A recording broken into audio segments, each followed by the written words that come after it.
Hello, surprise! Doing another video today because this is a big day and I really felt to do the video today. So I'm making time out of my schedule to do that. So yesterday in Red Moon Wave Spell first video, I forgot to mention that we've now gone into Moon 6. And Moon 6 is where we come into balance. So in terms of the Mayan signs, that is the sixth Mayan sign is White World Bridger. So we come into balance with what needs to go and what we need to be really focusing on now on our path around authenticity and being the beacon of light.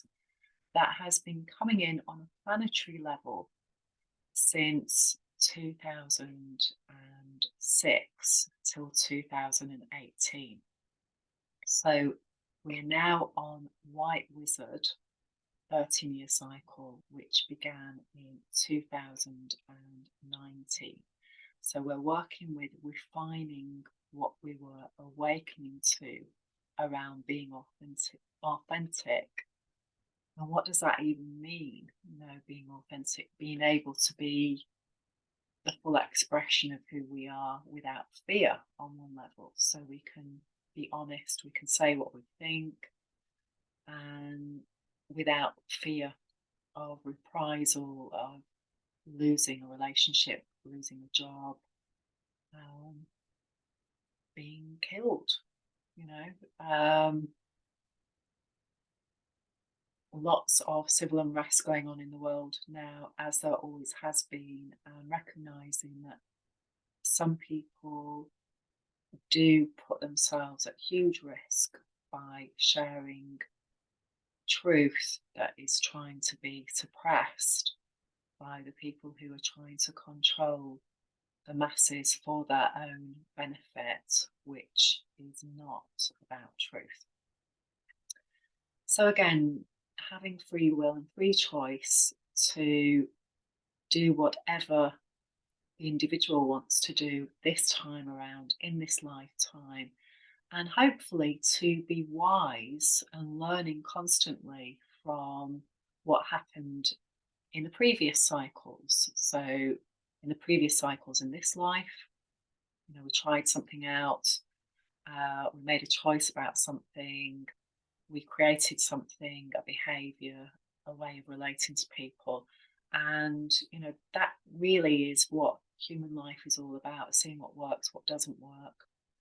And in this lifetime, if we're having this conversation, we're going to the next level of really culminating what we've had up until now in every past life, in every ancestral life.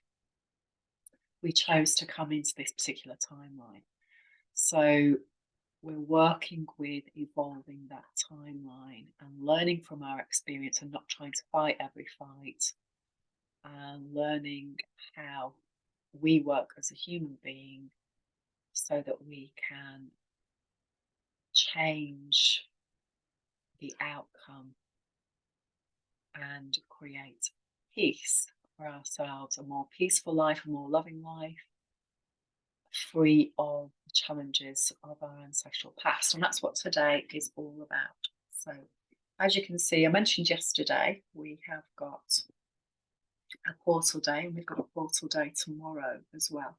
So generally portal days are Akashic record days. In my experience, they're normally going to be filled with a fractal of what came before in our ancestral line, so that we can re-experience it and make different choices, whether that's to be a witness, whether that's just to feel how it feels, or whether it's we're going to react.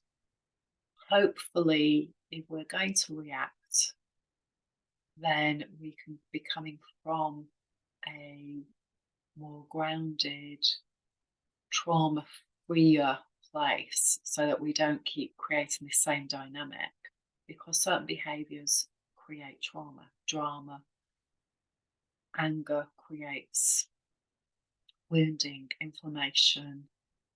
Sometimes it is necessary to raise that level of attention as well and be authentic in our expression, be able to express all of our emotions, and eventually going through the process so that eventually we come into a point of assertion free of anger, because we're not keep hitting this dynamic over and over again. We've moved beyond it. We've had enough learning around that. So how to use this? What is this really for? Well, the key thing about White Dog, it is about ancestral patterns. It is twinned with Red Moon. So the planet is Mercury. So it's how to allow our higher self to intervene. We've got to be open to listening to that. And we've got to be at a level, on every level, of taking the next steps where we don't repeat the old behaviours. So it is about embodiment.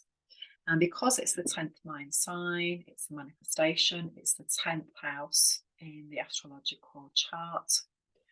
And traditionally, that would be Capricorn, which is coming up soon in this wave spell. And also, it's about the Sirius star. It's about the galactic sun. It's about beaming that energy in and aligning with it. And how we do that is through healing and allowing our energy body to change, our chi to change, our way of perception is changed, our inner guidance system is changed. And this is a very proactive process, very proactive, and involves doing work on oneself. It doesn't just happen, through osmosis. And in my experience, and I'm not saying that isn't possible, because I don't know everything that's possible. I'm just going off my own experience and my life so far and what I understand. And of course, that is a fractal, a perception point of what I'm beaming out as well, and where I am on my path. So how you can use this to cross-pollinate in a very practical level is to look at what has come before. Now, this mind sign is very important because it is the epicenter of the Zolkin. It's the very, very middle of it. And the very middle of it is White Dog in the 13th vibration. So what needs to shift around these ancestral patterns? That's the key. And if you watch my videos before, you'll know that I have had a very long experience of 26 years of living through somebody who has this Mayan sign, and what that's meant for them and what it's meant for me, and what that's taught me about the emotional mind and the amygdala and everything that I talked about yesterday. And I'm going to come back to that in a minute. So let's do the cross-pollination. So if we go back, now what I do, I work with mapping these codes for people, and primarily I work on mapping these codes for myself and creating ebooks that people can use in a very practical way. So we map cycles, we map 13-year cycles, and then so every time these 13-day processes are coming around, it's how it ties in with our particular process as well. And so it is complex, and if people are ready to do that, it is absolutely amazing and mind-blowing, because it aligns you with what's streaming down through this system to create conscious awareness. And so for me today, I'm 18 years old again, because every time we go through a red cycle, it takes me through these years. It begins when I'm 17. And so every day I can tune in and think, okay, what was happening to me when I was that age? What is still happening now? And of course, you can tie lots of other things in there as well. It just helps to make things more conscious. But also, you can use it. So, when was this happening, this epicenter? And it was happening on the 25th of September. So, what was going on for you back then that needed to shift? Where were you in the world, for example? Who were you with? What were you going through at that time? And again, astrologically, that was a couple of days after the autumn equinox. So again, once we go into the autumn equinox in the northern part of the world, the northern hemisphere, we're going down into the underworld. We're going down into the time of year. It's time to go inside. It's time to assess what has happened over the 6 months of the solar wheel from Aries to Virgo. And again, looking at what's going on in the charts. And historically, I've worked with women doing Persephone paths. Persephone is, again, you can Google this, look this up. It's a myth, a Greek myth, but she also has many other names. And it is also related to Venus. And Venus, I believe now, is just emerging as the evening star. And so, again, you can tie all these things up together, which reveals a template. It shows us how we can align and connect with eternal patterns to remember who we are again and help us get clear around what the process is in the universe and also what our personal process is as part of that. Now, the other part of White Dog, which is, so we had 13, and then we went to 7, which was a portal day as we came out. So we're going in, 19th of May. So 19th of May here. All of this, it begins here, it goes up and down, up and down, up and down. Red, awakening, white, refining, blue, going to the epicenter, transformation, and then coming out the other side.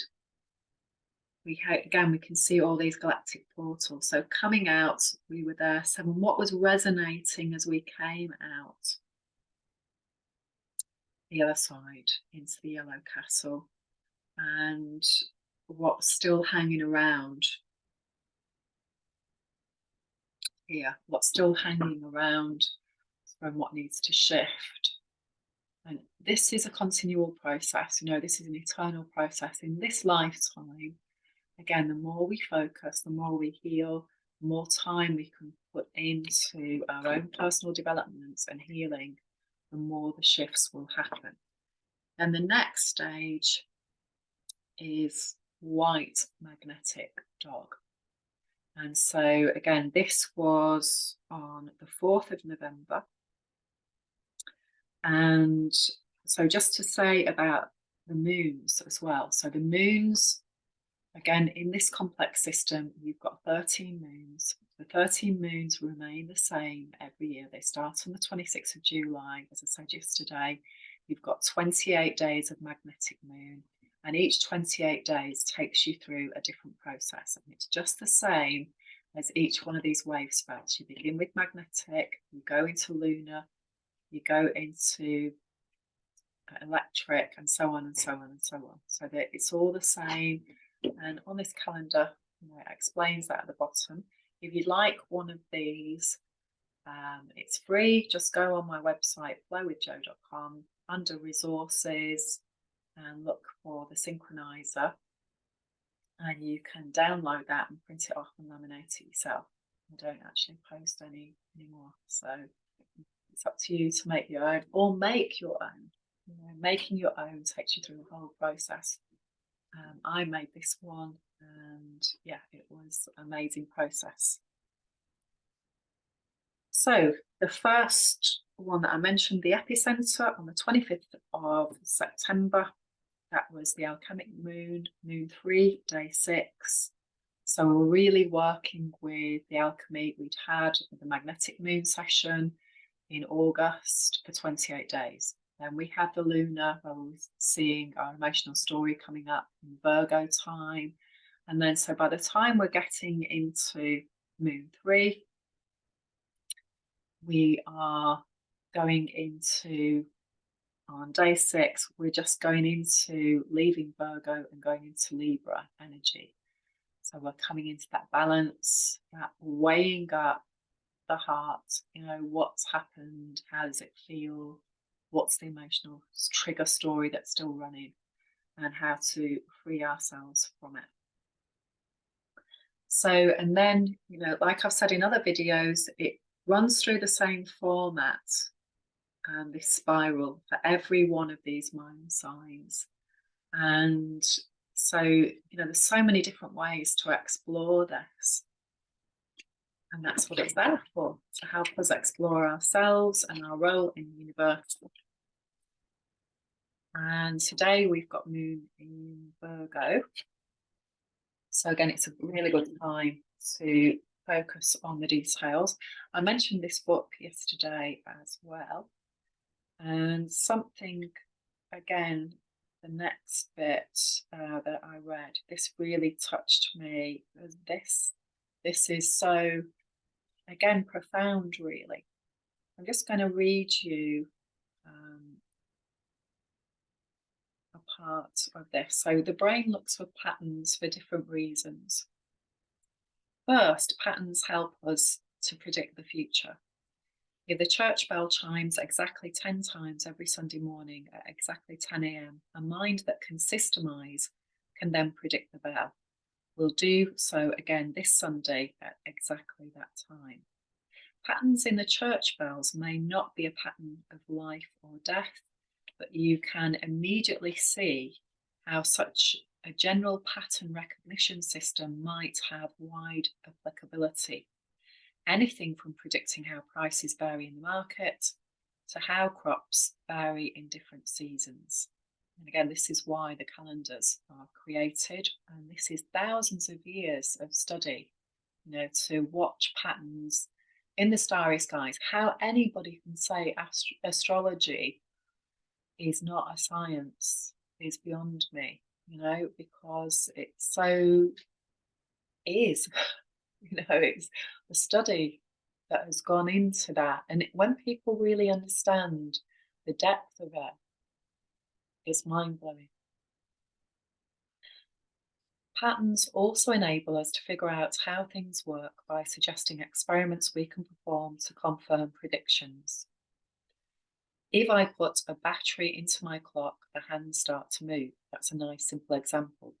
But that same ability to spot patterns can enable you to figure out a new device that has no instruction manual, or to repair a device that has multiple components. In each case, the trick is to manipulate one of these components at a time and see what happens, what pattern is produced. So again, this is how hypotheses are created and used in psychology. Finally, spotting patterns provides us with direct access to the truth, because our predictions are confirmed as either true or false. The church bell either does or does not ring as predicted. Philosophers and theologians have long debated what we mean by truth. My definition of truth, so again, this is going back to Simon, my definition of truth is neither mystical nor divine, nor is it obscured by unnecessary philosophical complexity. Truth is pure and simply repeatable, verifiable patterns. Sometimes we call such patterns laws or rules, but essentially they are just patterns. Sometimes the truth will reflect a natural pattern, e.g., left-handedness is more common in boys and girls, and sometimes the truth will reflect a social pattern. E.g., in India, you shake your head to show agreement. But it's the repeatability of a pattern that elevates it to the status of truth. Stepping out of time. A fascination with patterns in their own right is what led humans to discover that when a circle's diameter is 1, its circumference will equal pi.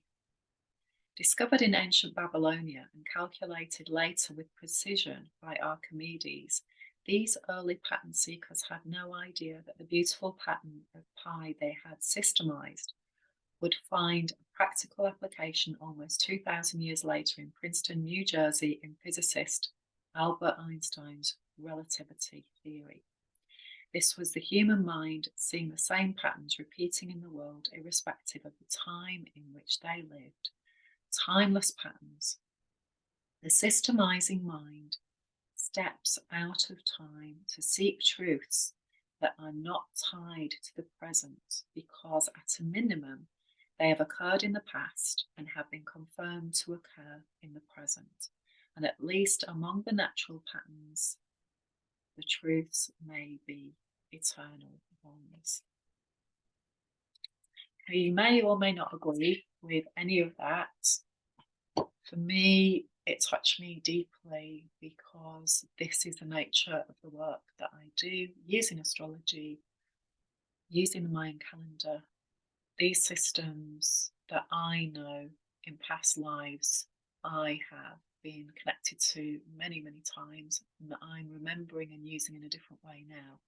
It also ties in with psychology. Something that I'm very passionate about is helping people to live their happiest life and what they came here to do, what I came here to do at this time.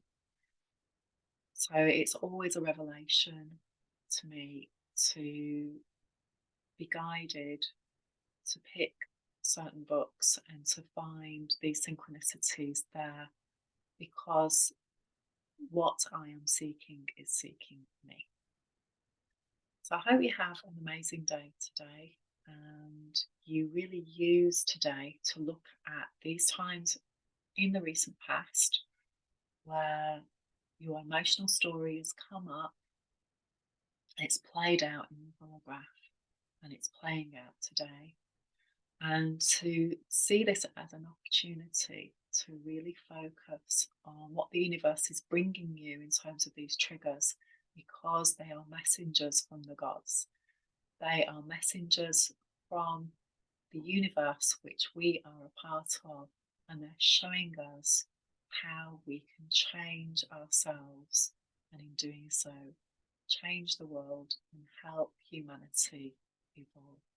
So lots of love. Hope you have a great day.